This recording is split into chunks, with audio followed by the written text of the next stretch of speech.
Well, today we're going to start off with the pastas, and I have two wonderful pasta recipes for you. One is called a Mediterranean pasta. So we have our bow tie pasta here. Now the Italian name for bow tie pastas is, let me see, I'm not Italian, so if I present this wrong, don't fuss at me, but it's farfalle. And it's a nice little pasta made up in bows.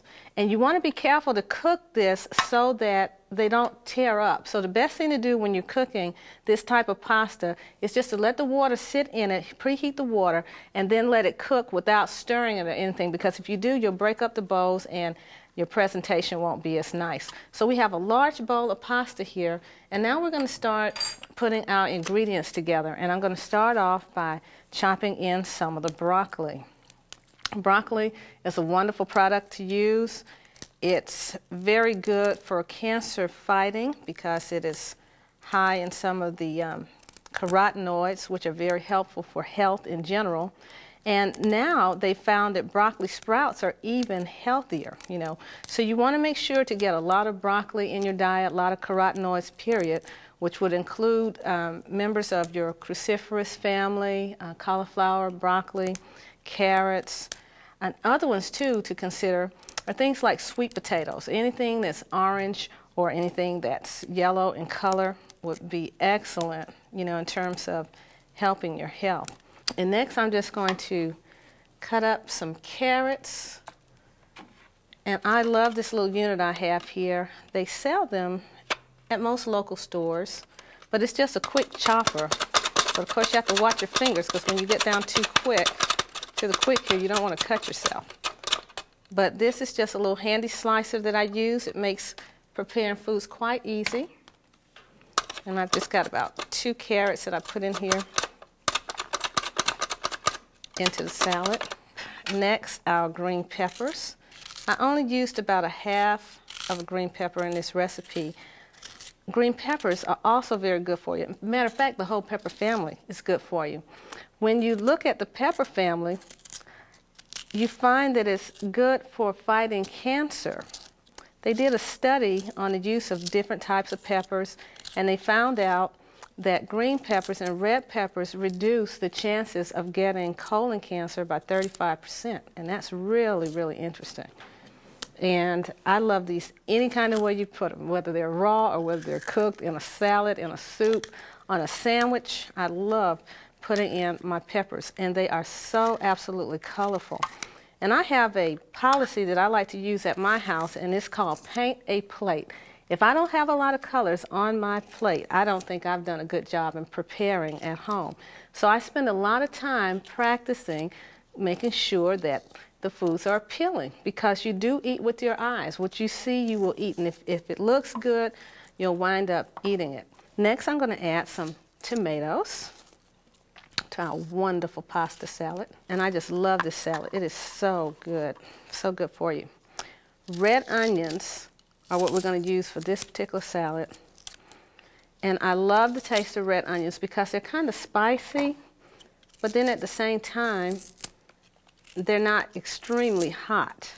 The last thing we're going to do here for this particular tray is pour in our olives. Olives are good because they're a natural source of fat for your diet. And my last product that I'm adding to this salad before I put my dressing on are pepperoni slices. Now these are made out of soy. These are soy pepperoni slices, and they're put out by a company called Eve's Veggie Cuisine. And I like these because they do have a good taste to them, and they also add to the color of the dish that you're presenting. And it just makes for a nice Italian type meal when you go ahead and add your pepperoni slices. Now the salad dressing that I prepared uses canola oil, but you could also use olive oil, which would probably be better for you, and I already gave the recipe for that. But basically it's your olive oil or your canola oil, a little garlic and a little Italian seasoning, and a little salt to taste. And you also will add some lemon juice. And if you don't have lemon juice and you have lime juice, you can also substitute for that. So we pour, look at those herbs coming out there. Isn't that pretty?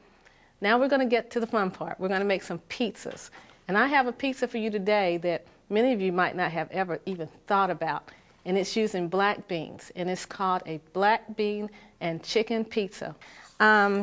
This garlic all sauce has already been prepared, and again, it's basically the olive oil, the garlic, a little Italian seasonings, and some sea salt. And you can notice here how thick it is, because you want this thing to be thick and flavorful, because when you bake the pizza crust, some of the garlic is going to absorb into the crust.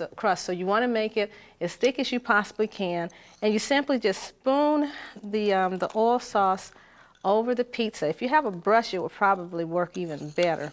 But for today's show, we're going to go ahead and just kind of spoon it in. Next, we're going to put black beans on the pizza. And you might say these have been rinsed and drained already. And you might say, now what in the world does black beans and pizza have to do with each other? Well, if you live in Texas like I do, black beans are everywhere. And it is to your advantage to learn how to use black beans in very creative ways. And this is a pizza that your family will absolutely love. I made this for my family a couple of weeks ago, even though we do use it often in our family. And they ate the whole pizza in one setting. You know, there's nothing left. So if you make about 2 of these and you like it, believe me, you'll do it more and more often. So we've got our black beans here. And next I'm going to use chicken patties. Now these chicken patties are, let's see, by Morningstar. I believe that's who put these out. And I simply take these and slice them over the black bean and the garlic, you know, and these have been pre-cooked, by the way. Don't put them on here frozen and try to do this. Next, we're going to add our mozzarella cheese. First pizza that was ever put together over in Italy used tomatoes and green peppers and mozzarella cheese. And I have a tip for you. Mozzarella cheese, the original kind, came from a water buffalo. I didn't know that till I read this book on pizzas. It was a fabulous book. And so you really want to learn as much about pizzas as you possibly can, because they're great and you don't have to just make them one way. And when you smell this particular pizza baking, you're going to absolutely love it. And so we're going to set this one aside for just a few moments and start on our next pizza.